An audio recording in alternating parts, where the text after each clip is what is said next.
students. Today we're going to start a new lecture. This is going to be physiological responses. This is going to be part 3. And in part 3, we're going to talk about the non-tropic hormone glands. So the glands associated with the non-tropic hormones. So if you refer back to our last list, this is everything except number 18. Let's begin. Okay, the first thing I'm going to do is draw an outline of the human form. So let's do that first. Okay, that looks awful. And so because it's hard for me to draw, I can never get it symmetrical. I'm going to use one that I've already created. So I'm going to use this one here. Okay, this has a little more symmetry. And so what we're going to do next, draw the endocrine structures that produce the hormones that we already talked about. None of these will be drawn to scale. Okay, so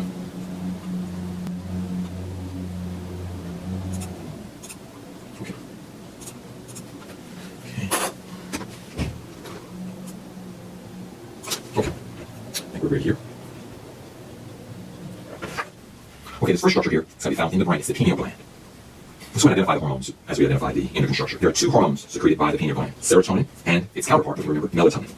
The next structure is going to be this one here, the one on the back. This is going to be the posterior pituitary gland. Okay, the posterior pituitary gland secretes 2 hormones that are of interest to us. Antidiuretic hormone, and this one is important in water retention. Oxytocin, the one that causes the uterine contractions during labor. And both of these have abbreviations. Oxytocin is OT, antidiuretic hormone is ADH. And on the front, this one should make a lot of sense. We're going to have the anterior pituitary gland. We're going to just put anterior pituitary, like I put the word gland here. And there are 2 hormones, 2 non-tropic hormones that we're going to identify here. It's going to be growth hormone, which is GH, and prolactin. Prolactin, remember, stimulates the production of milk to the mammary glands. So that's going to be PRL. Okay, now we have a gland here that looks like a bow tie. Let's identify this one. This gland that looks like a tie is the thyroid gland. Now, we remember that. It looks like a bow tie or a bow thigh. Okay? This is going to be the thyroid gland. And it produces thyroid hormone, TH. And thyroid hormone is actually a combination of 2 hormones, T3 and T4. There are 4 structures that are written on the back of the thyroid gland, on the posterior side of the thyroid gland. These are here. Just going to point to 2 of them here. These are your parathyroid glands. And remember, they're not found on the front, they're on the back. But if I put them on the back, you'll be able to see them here. So this is the parathyroid. I'm not going to put gland. It's the parathyroid gland. And the hormone is the parathyroid hormone. The parathyroid hormone is abbreviated PTH. And it's also called parathormone. Parathormone.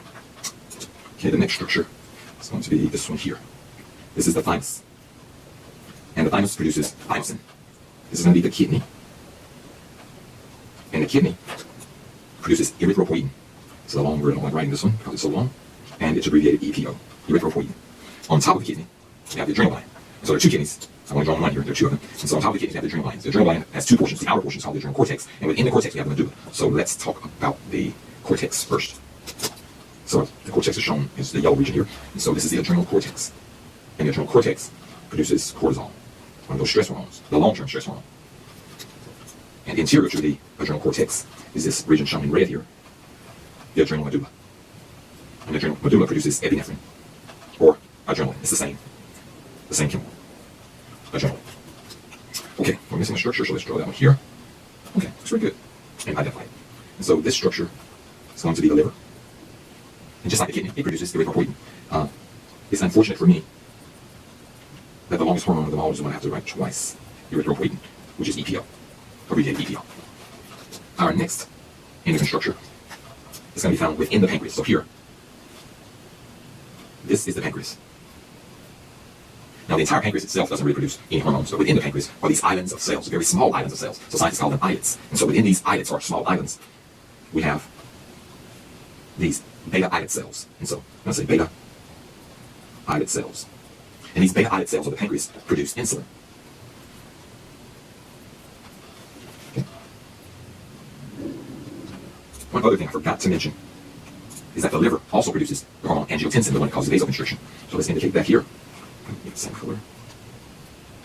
Angiotensin. Now the female has 2 sex glands. These are the ovaries. I'm going to put that one here. So we have the ovaries. And the ovaries produce the hormone, or the group of hormones, estradiol.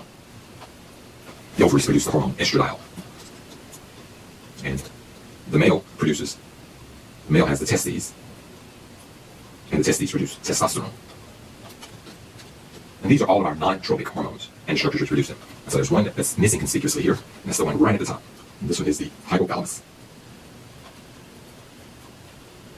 And the hypothalamus only produces tropic hormones. And so it only produces tropic hormones. Or tropins. And we'll find out what those are later. And also, in addition, the anterior pituitary gland, in addition to growth hormone and prolactin, it also produces tropic hormones, or tropins, or releasing factors, those controlling hormones. So we'll put, which are the controlling hormones? And we'll identify those in the subsequent lecture. And so these are all of our hormones with their endocrine structures. And so this concludes this lecture.